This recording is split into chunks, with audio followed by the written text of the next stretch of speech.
here we go again. We'll keep trying to put the lessons online. Of course, for those of you who want to come in, you're welcome to come in. We'll be wearing masks and everything, all the social distancing and stuff.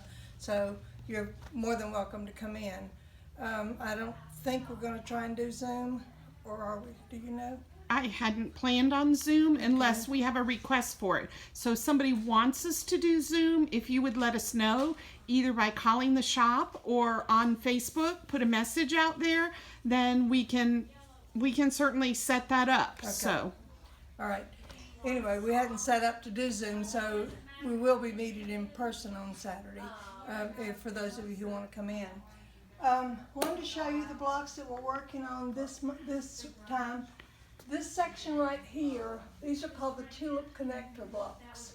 And what that's going to do to this center, to this piece here, this is going to complete part of that whole square. So that, and that is the connector, the tulip connector blocks.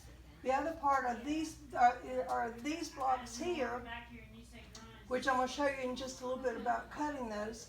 But those three of those go together with one of the blocks that you've already done. And so there'll be 4 units like that. So these are the pieces that you have done so far, or you will have done so far by the time you finish with this month. You'll have this one done, and you'll be able to put these together. And then we'll start, I think there's some more connector blocks next month that we'll do, that we're beginning to see the whole thing take shape.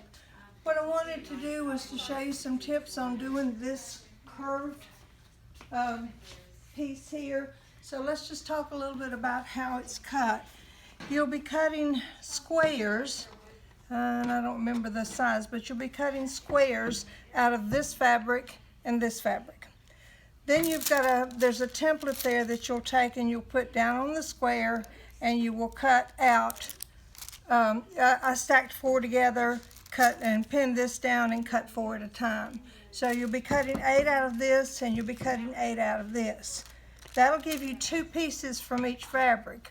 You'll get one that's curved like this and one that's curved like that out of each fabric.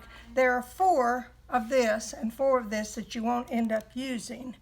There'll be extras, but you need to cut all of them to be able to do this.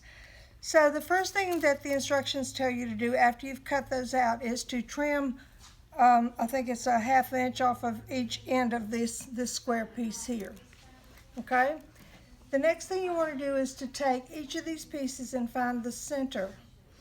So if you take it and fold it and find the center of this one, and then take it and fold it and find the center of this one. And you just kind of want to pinch it there so you know where that center is. Okay, then you're going to match those points. So make a pin one right here.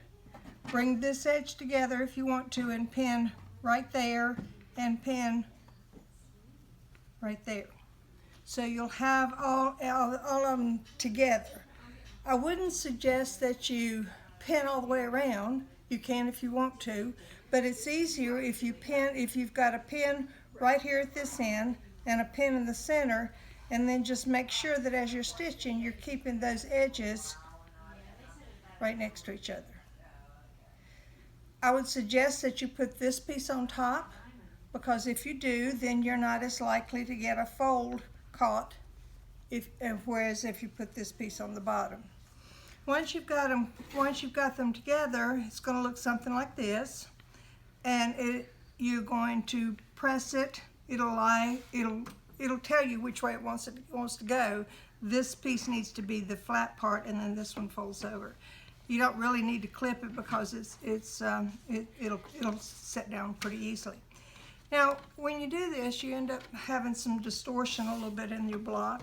And so you need, one of the things it suggests is to use a 6.5 inch ruler. And on the 6.5 inch ruler, there's a 5 inch mark here and a 5 inch mark there. What you want to do is to take your ruler and put that 5 inch here so that it's right on that seam, and the 5 inch here so that it's right on that seam. And now you can trim and square up your block, and now you've got a 6.5 inch block. So that's the way, that's the way that works. You're gonna have some excess there, but you're gonna trim it with those, when it says to line up the 5-inch marks on a 6.5-inch ruler, that's what it's talking about, okay? If you don't have a 6.5-inch ruler, we're gonna order some, or you can borrow mine if you want to, but that's the way those go together. So you'll have, if you'll see, you'll have two that have the light green on the outside and one that has the dark green on the outside. And those go together like this with your tulip block that you've already made. It's really pretty. So that's where we are so far. These are the pieces that you should have done, or that you will have done by the end of this month. And then next month there's just some connector pieces where we'll be able to start getting more of it together. And then I think the last thing is the border, or the border pieces. Cool. Yeah, I think there's one more block, but anyway, that's where we are. Okay. Wonderful. Just a reminder, we did get another set of the entire collection of fabric. So we have pieces left, or fabric left from the kits we made, plus an entire collection. And we have now put it out on the shelf for regular customers to purchase. So if you have in the back of your mind, oh, I wanted to get some more of this particular color or that color, please don't hesitate, because the fabric is now available for everyone. Good-doke. Okay, thanks, Patty. You're welcome.